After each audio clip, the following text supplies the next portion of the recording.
ಎಲ್ಲರಿಗೂ ವೀರು ಕನ್ನಡ ಯೂಟ್ಯೂಬ್ ಚಾನೆಲ್ಗೆ ಆತ್ಮೀಯವಾದ ಸ್ವಾಗತ. ನಾನು ನಿಮ್ಮ ವೀರು ಕನ್ನಡ ಸರ್. ಇನ್ನೂ ಕೂಡ ನನ್ನ ಚಾನೆಲ್ ಅನ್ನ ಸಬ್ಸ್ಕ್ರೈಬ್ ಮಾಡ್ಕೊಂಡಿಲ್ಲ ಅಂತಂದ್ರೆ ಸಬ್ಸ್ಕ್ರೈಬ್ ಮಾಡ್ಕೊಳ್ಳಿ.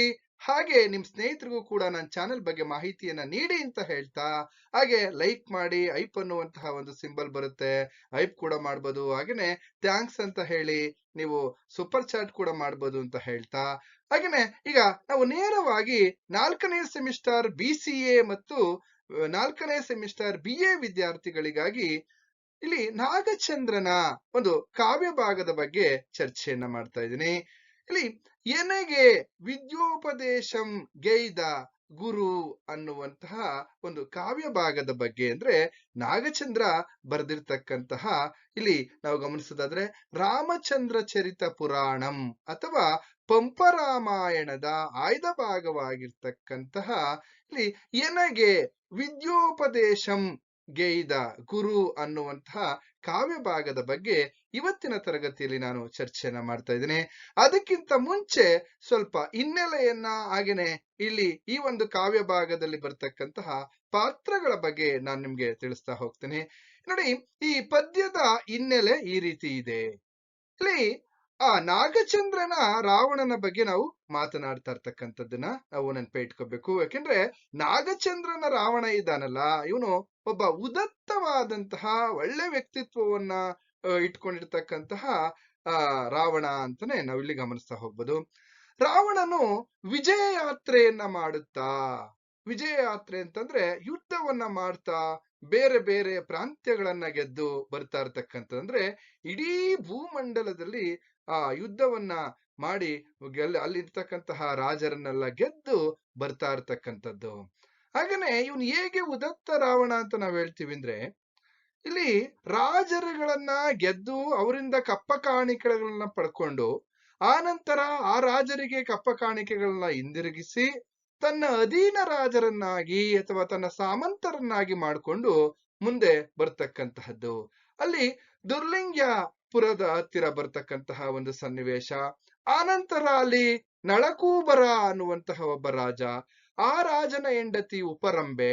ಆ ಉಪರಂಬೆ ರಾವಣನನ್ನ ಇಲ್ಲಿ ಎಲ್ಲ ಒಂದ್ ಕಡೆ ನಳಕುಬಾರನ ಇಲ್ಲಿ ಎಲ್ಲ ಒಂದ್ ಕಡೆ ಮದ್ವೆ ಆಗೋದಕ್ ಮುಂಚೆನೆ ಅವಳು ಇಷ್ಟಪಡ್ತಾ ಇದ್ಲು ಅಂತಕ್ಕಂತಹ ಒಂದು ವಿಚಾರವನ್ನು ನಾವಿಲ್ಲಿ ಗಮನಿಸ್ತಾ ಹೋಗ್ಬೋದು. ಆನಂತರ ಹೇಗೆ ಇಲ್ಲಿ ನಳಕೂಬರನ ಹೆಂಡತಿಯಾಗಿರ್ತಕ್ಕಂತಹ ಉಪರಂಬೆ ತನ್ನ ಮನಸ್ಸಿನಲ್ಲಿರ್ತಕ್ಕಂತಹ ಆಸೆಗಳನ್ನ, ಹೇಗೆ ನಾನು ರಾವಣನನ್ನ ಇಷ್ಟಪಡ್ತಾ ಇದ್ದೀನಿ ಅಂತಕ್ಕಂತಹ ವಿಚಾರವನ್ನ ತನ್ನ ಸಖಿಯಾಗಿರ್ತಕ್ಕಂತಹ ಚಿತ್ರಮಾಲೆಗೆ ಹೇಳ್ತಕ್ಕಂಥದ್ದು, ಚಿತ್ರಮಾಲೆ ಬಂದು ರಾವಣನಿಗೆ ಹೇಳ್ತಕ್ಕಂಥದ್ದು. ಆನಂತರ ರಾವಣ ಆಯ್ತು ನೀನ್ ಹೇಳಿರ್ತಕ್ಕಂಥ ವಿಚಾರಕ್ಕೆ ಒಪ್ಪಿದ್ದೀನಿ ಅಂತ ಹೇಳಿ ಇಲ್ಲಿ ಆ ಉಪರಂಬೆಯ ದೌರ್ಬಲ್ಯವನ್ನ ರಾವಣ ಯಾವ ರೀತಿ ತನ್ನ ಜಾಣತನದಿಂದ ಉಪಯೋಗಿಸ್ಕೊಳ್ತಾನೆ ಅನ್ನುವಂತಹ ವಿಚಾರವನ್ನ ನಾವು ಈ ಒಂದು ಕಾವ್ಯ ಭಾಗದಲ್ಲಿ ತಿಳಿಸ್ತಾ ಹೋಗ್ಬೋದು ಅಂತಕ್ಕಂಥದ್ದನ್ನ ಹೇಳ್ತಾ, ಈಗ ನೇರವಾಗಿ ಪಾತ್ರ ಪರಿಚಯವನ್ನ ನಾವು ಗಮನಿಸ್ತಾ ಹೋಗೋಣ. ನೋಡಿ, ರಾವಣ, ನಳಕೂಬರ, ಹಾಗೆ ಉಪರಂಬೆ, ಪ್ರಹಸ್ತ, ಚಿತ್ರಮಾಲೆ, ವಿಭೀಷಣ, ಇಂದ್ರಜಿತು, ಕುಶಧ್ವಜ, ಮಧುಕಾಂತೆ, ಈಗ ಇಷ್ಟೂ ಜನ ಇಲ್ಲಿ ಈ ಒಂದು ಕಾವ್ಯ ಭಾಗದಲ್ಲಿ ಬರ್ತಾರೆ ಅಂತಕ್ಕಂಥದ್ದು.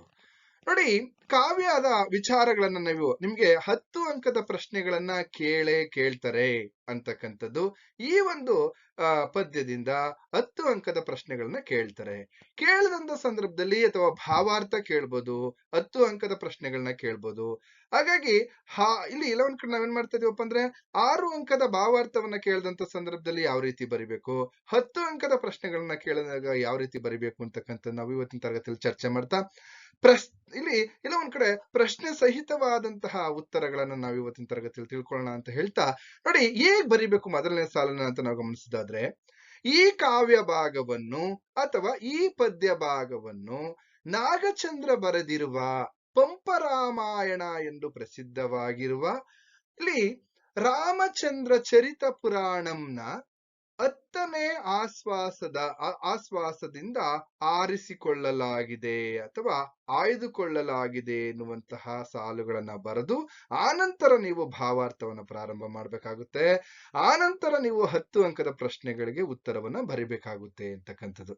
ಈಗ ನಾವು ನೇರವಾಗಿ ನಾವು ಈ ಪದ್ಯ ಭಾಗದ ಸಾರಾಂಶಕ್ಕೆ ಹೊರಟ್ಬಿಡೋಣ. ನೋಡಿ, ಇಲ್ಲಿ ದಶವದನ ಅಂತಕ್ಕಂಥ ಏನು 10 ಮುಖಗಳನ್ನ ಹಾಗೇನೆ 10 ತಲೆಗಳನ್ನ ಹೊಂದಿರ್ತಕ್ಕಂಥವ್ನು ಯಾರಪ್ಪ ಅಂದ್ರೆ ಇಲ್ಲಿ ರಾವಣ. ನೋಡಿ, 10 ತಲೆಗಳನ್ನ 10 ಮುಖಗಳನ್ನ ಹೊಂದಿರ್ತಕ್ಕಂತಹ ಮಹಾಶಕ್ತಿವಂತನೂ ಆದ ರಾವಣನು 18 ವರ್ಷಗಳ ಕಾಲ ವಿಜಯ ಯಾತ್ರೆಯನ್ನ ಮಾಡುತ್ತಾ ಇಡೀ ಭೂಮಂಡಲವನ್ನ, ಇಡೀ ಭೂಲೋಕವನ್ನ ಗೆದ್ದು, ಅಂದ್ರೆ ಇಡೀ ಭೂಮಂಡಲವನ್ನೇ ನಡುಗಿಸಿ ಯುದ್ಧವನ್ನ ಮಾಡ್ತಾ ಬರ್ತಾ ಇದ್ದಾನೆ ರಾವಣ. ಹಾಗೇನೆ ಸಮಸ್ತ ಭೂಪಾಲಕರನ್ನ ಜಯಿಸಿ ಆ ರಾಜರುಗಳನ್ನ ಕೊಲ್ಲದೆ, ಗೆದ್ದಂತಹ ರಾಜರುಗಳನ್ನ ಕೊಲ್ಲದೆ ಆ ರಾಜರುಗಳಿಂದ ಕಪ್ಪ ಕಾಣಿಕೆಯನ್ನ ತೆಗೆದುಕೊಂಡು ಗೆದ್ದ ರಾಜ್ಯಗಳನ್ನ ಆಯಾ ರಾಜರುಗಳಿಗೆ ಹಿಂದಿರುಗಿಸಿ ಆ ರಾಜರನ್ನ ತನ್ನ ಅಧೀನರನ್ನಾಗಿ ಎಲ್ಲೋ ಒಂದ್ ಕಡೆ ಮಾಡ್ಕೊಳ್ತಾ ಇರ್ತಕ್ಕಂಥ, ತನ್ನ ಅಧೀನತೆಯಲ್ಲಿ ಇಟ್ಕೊಳ್ತಕ್ಕಂಥದ್ದು, ತನ್ನ ಸಾಮಂತರನ್ನಾಗಿ ಮಾಡ್ಕೊಂಡು ಮುಂದೆ ಬರ್ತಾ ಇದ್ದಾನೆ ಯಾರಪ್ಪ ಅಂತಂದ್ರೆ ರಾವಣ.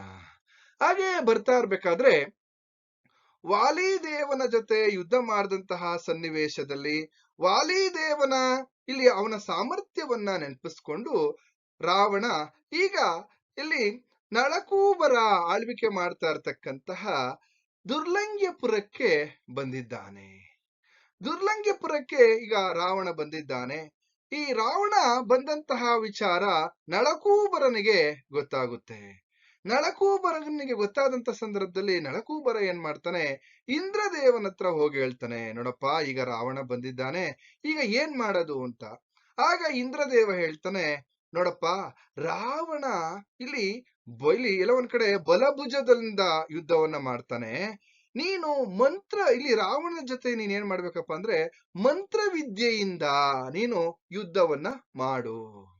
ಮಂತ್ರವಿದ್ಯೆಯಿಂದ ನೀನು ಯುದ್ಧವನ್ನ ಮಾಡಿದ್ರೆ ರಾವಣನನ್ನ ನೀನು ಗೆಲ್ಬಹುದು ಅಂತ. ಸರಿ, ಈಗ ಏನು ಹೇಳ್ದಂತ ಸಂದರ್ಭದಲ್ಲಿ ಇಂದ್ರ ಹೇಳಿದಂತಹ ಮಾತನ್ನ ಕೇಳಿ ಸರಿ ಆಯ್ತು ಅಂತ ಹೇಳಿ ನಳಕೂಬರ ಏನ್ ಮಾಡ್ತಾನೆ ಅಂತಂದ್ರೆ, ಇಲ್ಲಿ ಆಗ ನಳಕುಮಾರ ಇಲ್ಲಿ ಎಲ್ಲ ಒಂದ್ ಕಡೆ ಈ ನಳಕೂಬರ ಏನ್ ಮಾಡ್ತಾನೆ ಅಂದ್ರೆ ದೇವೇಂದ್ರ ಹೇಳಿದಂತೆ ಅವನು ಒಂದು ವಿದ್ಯೆಯನ್ನ ಕಲ್ತ್ಕೊಂಡಿರ್ತಾನೆ. ಏನಪ್ಪಾ ಅಂದ್ರೆ ಸಾಲಭಂಜನಿ ವಿದ್ಯೆ ಅಂತಕ್ಕಂಥದ್ದು, ಸಾಲಭಂಜನಿ ವಿದ್ಯೆ ಅಂತಕ್ಕಂಥದ್ದನ್ನ ಕಲ್ತಿರ್ತಾನೆ. ಆ ವಿದ್ಯೆಯ ಸಹಾಯದಿಂದ ವಜ್ರಸಾಲ ಎಂಬ ಕೋಟೆಯನ್ನ ನಿರ್ಮಿಸ್ತಾನೆ. ಆ ಕೋಟೆ ಹೇಗಿರುತ್ತಪ್ಪ ಅಂತಂದ್ರೆ ಯಾರೂ ಕೂಡ ಒಳನುಳಿಸೋದಕ್ಕೆ ಸಾಧ್ಯವಿಲ್ಲ. ಒಂದು ಭಯಂಕರವಾಗಿರ್ತಕ್ಕಂತಹ ವಜ್ರಸಾಲ ಅನ್ನುವಂತಹ ಒಂದು ಕೋಟೆಯನ್ನ ನಿರ್ಮಾಣ ಮಾಡ್ತಾನೆ. ಯಾರು ಅಂದ್ರೆ ನಳಕೂಬರ. ಈ ಹೇಗಿರುತ್ತಪ್ಪ ಆ ಕೋಟೆ ಅಂತ ನಾವು ನೋಡೋದಾದ್ರೆ ಬೇತಾಳ ಯಂತ್ರಗಳನ್ನ ಉಪಯೋಗಿಸಿ ಹಾಗೇನೆ ಮಹಾ ಹುರುಗಗಳನ್ನ ನಿರ್ಮಿಸ್ತಾನೆ. ಹಾಗೇನೆ ಬೆಂಕಿಯ ಗೋಡೆಗಳನ್ನ ನೋಡಿ. ಇಲ್ಲಿ ವಜ್ರಸಾಲ ಕೋಟೆ ಯಾವ ರೀತಿ ನಿರ್ಮಾಣ ಆಗಿದೆಯಪ್ಪ ಅಂದ್ರೆ ಬೇತಾಳ ಯಂತ್ರಗಳಿಂದ, ಮಹಾ ಹುರುಗಗಳಿಂದ. ಹುರುಗ ಅಂತ ಅಂದ್ರೆ ಇಲ್ಲಿ ಹಾವು. ಹಾಗೇನೆ ಇನ್ನೊಂದ್ ಕಡೆ ಬೆಂಕಿಯ ಗೋಡೆಗಳನ್ನ ಹಾಗೂ ಕ್ರೂರವಾದ ಪ್ರಾಣಿಗಳನ್ನ ಸೃಷ್ಟಿ ಮಾಡಿ ಸುಮಾರು 100 ಯೋಜನೆಯ ಅಂತರವಿರುವ ವಿಶಾಲವಾದಂತಹ ಕೋಟೆಯನ್ನ ನಿರ್ಮಿಸಿರ್ತಾನೆ.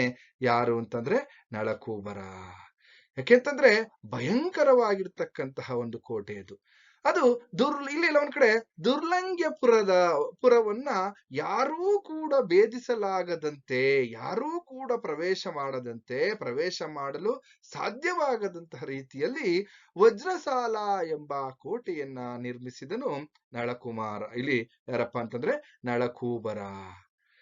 ನಂತರ ರಾವಣನಿಗೆ ಈ ರೀತಿ ವಜ್ರಸಾಲ ಕೋಟೆಯನ್ನ ನಿರ್ಮಿಸಿದ್ದಾನೆ ಅಂತಕ್ಕಂತಹ ವಿಚಾರ ರಾವಣನ ಗೊತ್ತಾಗುತ್ತೆ. ಆಗ ರಾವಣ ಏನ್ ಮಾಡ್ತಾನಪ್ಪ ಅಂತಂದ್ರೆ ತನ್ನ ಸೇನಾ ನಾಯಕನಾಗಿರ್ತಕ್ಕಂತಹ ಇಲ್ಲಿ ಪ್ರಹಸ್ತನನ್ನ ಕಳಿಸ್ತಾನೆ. ನೋಡು ಆ ಕೋಟೆಯ ರಹಸ್ಯವನ್ನ ತಿಳ್ಕೊಂಡ್ ಬಾರಪ್ಪ ಹೋಗಿ, ಹೇಗಿದೆ ಆ ಕೋಟೆ ಅಂತ ಹೇಳಿ ತನ್ನ ಸೇನಾ ನಾಯಕನಾಗಿರ್ತಕ್ಕಂತಹ ಪ್ರಹಸ್ತನನ್ನ ಕಳಿಸಿದಂತ ಸಂದರ್ಭದಲ್ಲಿ ಪ್ರಹಸ್ತ ಏನ್ ಮಾಡ್ತಾನೆ, ಬಂದು ಆ ಕೋಟೆಯನ್ನ ನೋಡ್ತಾನೆ. ಆ ಕೋಟೆಯ ಭಯಂಕರತೆಯನ್ನ ರಾವಣನಿಗೆ ಹೋಗಿ ತಿಳಿಸ್ತಾನೆ. ಆ ತಿಳಿಸಿದಂತಹ ಸಂದರ್ಭದಲ್ಲಿ ರಾವಣ ಏನ್ ಮಾಡ್ತಾನೆ, ಹೇಗೆ ಆ ವಜ್ರಸಾಲ ಅನ್ನುವಂತಹ ಕೋಟೆಯನ್ನ ಯಾವ ರೀತಿ ನಾನು ಭೇದಿಸೋದು ಅಂತ ಯೋಚನೆ ಮಾಡ್ತಾ ಇರ್ತಾನೆ. ಯೋಚನೆ ಮಾಡ್ತಾ ಇರತಕ್ಕಂತ ಸಂದರ್ಭದಲ್ಲಿ ಇದಕ್ ಮುಂಚೆ ನಿಮ್ಗೊಂದು ಪ್ರಶ್ನೆ ಕೇಳ್ತಾರೆ. ಇಲ್ಲಿ ನಳಕೂಬರನ ಪ್ರಸಂಗ ಅಂತಕ್ಕಂಥದ್ದನ್ನ ಕೇಳ್ಬೋದು. ಹಾಗೇನೆ ಇನ್ನೊಂದು ಪ್ರಶ್ನೆ ನಿಮ್ಗೆ ಕೇಳ್ತಾರೆ, ಏನಪ್ಪಾ ಅಂದ್ರೆ ಉಪರಂಬೆಯ ಪ್ರೇಮವನ್ನ ಚಿತ್ರಮಾಲೆ ರಾವಣನಿಗೆ ನಿವೇದಿಸಿದ ಬಗೆ. ಉಪರಂಬೆಯ ಪ್ರೇಮವನ್ನ ಇಲ್ಲಿ ಕೆಲವೊಂದ್ ಕಡೆ ಚಿತ್ರಮಾಲೆ ಯಾರು ಅಂತ ಅಂದ್ರೆ ಇಲ್ಲಿ ಉಪರಂಬೆಯ ಸಖಿ ಅಥವಾ ಸೇವಕಿ. ಅವಳು ಹೇಗೆ ರಾವಣನಿಗೆ ನಿವೇದಿಸ್ತಾಳೆ ಅಂದ್ರೆ ತಿಳಿಸ್ತಾಳೆ ಅಂತಕ್ಕಂಥದ್ದು. ಅದಕ್ಕಿಂತ ಮುಂಚೆ ಯಾವ ಯಾವ ಪ್ರಶ್ನೆಗಳನ್ನ ಕೇಳ್ತಾರೆ ಅಂತಕ್ಕಂಥದ್ದನ್ನ ಒಂದ್ಸಾರಿ ಹೇಳ್ಬಿಡ್ತೀನಿ ನೋಡಿ. ರಾವಣ ಉಪರಂಬೆಗೆ ನೀನು ನನಗೆ ವಿದ್ಯೆಯನ್ನ ಹೇಳಿಕೊಟ್ಟ ಗುರು ಎಂದು ಹೇಳಲು ಕಾರಣ ಏನು ಅಂತಕ್ಕಂತಹ ಪ್ರಶ್ನೆಯನ್ನ ಕೇಳ್ಬೋದು. ಹಾಗೇನೆ ನೀ ನನಗೆ ವಿದ್ಯಾ ಉಪದೇಶಂ ಗೈದ ಗುರುವಾದೆ ಎಂದು ರಾವಣ ಹೇಳಲು ಕಾರಣವೇನು ವಿವರಿಸಿ ಅಂತಕ್ಕಂಥದ್ದು. ಹಾಗೇನೆ ಇನ್ನೂ ಒಂದು ಮುಖ್ಯವಾದ ಪ್ರಶ್ನೆ ಏನಪ್ಪಾ ಅಂದ್ರೆ ರಾವಣ ಉದತ್ತ ವ್ಯಕ್ತಿತ್ವಕ್ಕೆ ಉಪರಂಬೆಯ ಪ್ರಸಂಗ ಹೇಗೆ ಉತ್ತಮ ನಿದರ್ಶನವಾಗಿದೆ ಎಂದು ವಿವರಿಸಿ ಎನ್ನುವಂತಹ ಪ್ರಶ್ನೆಯನ್ನು ಕೂಡ ಕೇಳ್ತಾರೆ. 10 ಅಂಕದ ಪ್ರಶ್ನೆಗಳು. ಹಾಗಾದ್ರೆ ಈಗ ಯಾವ ಪ್ರಶ್ನೆಗೆ ನಾವು ಉತ್ತರವನ್ನ ಮಾಡ್ತಾ ಇದೀವಿ ಅಂದ್ರೆ ಉಪರಂಬೆಯ ಪ್ರೇಮವನ್ನ ಇಲ್ಲಿ ಎಲ್ಲ ಒಂದ್ ಕಡೆ ಚಿತ್ರಮಾಲೆ ರಾವಣನಿಗೆ ನಿವೇದಿಸಿದ ಬಗೆ. ಯಾವ ರೀತಿ ನಿವೇದಿಸ್ಲು, ಈ ಕಡೆ ರಾವಣ ಹೇಗೆ ಯೋಚನೆ ಮಾಡ್ತಾ ಇದ್ದಾನಪ್ಪ ಅಂದ್ರೆ ಏನ್ ಮಾಡೋದು, ಹೇಗೆ ಆ ಕೋಟೆಯನ್ನ ಭೇದಿಸೋದು ಅಂತ ಯೋಚನೆ ಮಾಡ್ತಾ ಇರ್ಬೇಕಾದ್ರೆ ಇಲ್ಲಿ ನಳಕೂಬರನ ಹೆಂಡತಿಯಾಗಿರ್ತಕ್ಕಂತಹ ಉಪರಂಬೆ ಇಲ್ಲಿ ಏನ್ ಮಾಡ್ತಾ ಇದ್ದಾಳಪ್ಪ ಅಂದ್ರೆ ತುಂಬಾ ಅದ್ಭುತವಾದಂತಹ ಸೌಂದರ್ಯವತಿ. ಹೀಗೆ ಯೋಚನೆ ಮಾಡ್ತಾ ಇರ್ತಕ್ಕಂಥ ಸಂದರ್ಭದಲ್ಲಿ ಈಗಿರ್ಬೇಕಾದ್ರೆ ನಳಕೂಬರನ ಹೆಂಡತಿಯಾದ ಉಪರಂಬೆಯು ಅತ್ಯಂತ ಸೌಂದರ್ಯವತಿಯಾಗಿದ್ಲು. ಬಹುಕಾಲದಿಂದ ರಾವಣನಿಗೆ ಮನಸೋತು ಕಾಮಮೋಹಿತಳಾಗಿದ್ದಾಳೆ. ರಾವಣ ಅಂತ ಅಂದ್ರೆ ಅವಳಿಗೆ ಪಂಚಪ್ರಾಣ, ಆ ರೀತಿ ಇದ್ದಾಳೆ. ರಾವಣನಿಗೋಸ್ಕರ ನನ್ನ ದೇಹ ತ್ಯಾಗವನ್ನ ಮಾಡೋದಕ್ಕೂ ಕೂಡ ಇಲ್ಲಿ ರೆಡಿ ಆಗಿದ್ದಾಳೆ. ಯಾರಪ್ಪ ಅಂತಂದ್ರೆ ಉಪರಂಬೆ. ಸರಿ, ಅವನಿಗೋಸ್ಕರ ಕಾಮಮೋಹಿತನಾಗಿದ್ಲು. ಉಪರಂಬೆ ತನ್ನ ಮನಸ್ಸಿನಲ್ಲಿ ಇದ್ದಂತಹ ಆಸೆಯನ್ನ ತನ್ನ ಸಖಿಯಾದಂತಹ ಚಿತ್ರಮಾಲೆಗೆ ತಿಳಿಸಿ ರಾವಣನ ಬಳಿ ಕಳಿಸ್ತಾಳೆ. ಹೋಗು, ನನ್ನ ಆಸೆಯನ್ನ ರಾವಣನ ಬಳಿ ನೀನ್ ಹೇಳ್ಬೇಕು ಅಂತ.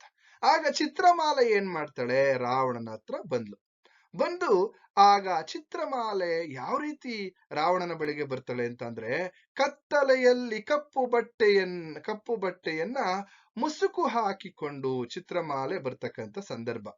ಹಾಕಿಕೊಂಡು ಚಂಚಲ ದೃಷ್ಟಿಯುಳ್ಳ ಚಿತ್ರಮಾಲೆಯು ಆಕಾಶ ಮಾರ್ಗವಾಗಿ ಯಾರಿಗೂ ಕಾಣಿಸದಂತೆ ಇಲ್ಲಿ ಓಡಾಡಬಹುದಾದಂತಹ, ನೋಡಿ ಅವಳೊಂದು ವಿದ್ಯೆಯನ್ನ ಕಲ್ತ್ಕೊಂಡಿರ್ತಾಳೆ. ಯಾರಪ್ಪ ಅಂದ್ರೆ ಚಿತ್ರಮಾಲೆಗೂ ಕೂಡ ಒಂದು ವಿದ್ಯೆ ಗೊತ್ತು. ಯಾವ್ದಂದ್ರೆ ಜಯಶ್ರೀ ವಿದ್ಯೆ ಅಂತ ಹೇಳಿ ಎಲ್ಲ ಒಂದ್ ಕಡೆ ವಿಜಯಶ್ರೀ ಎನ್ನುವಂತಹ ವಿದ್ಯೆಯನ್ನ ಕಲ್ತಿರ್ತಾಳೆ.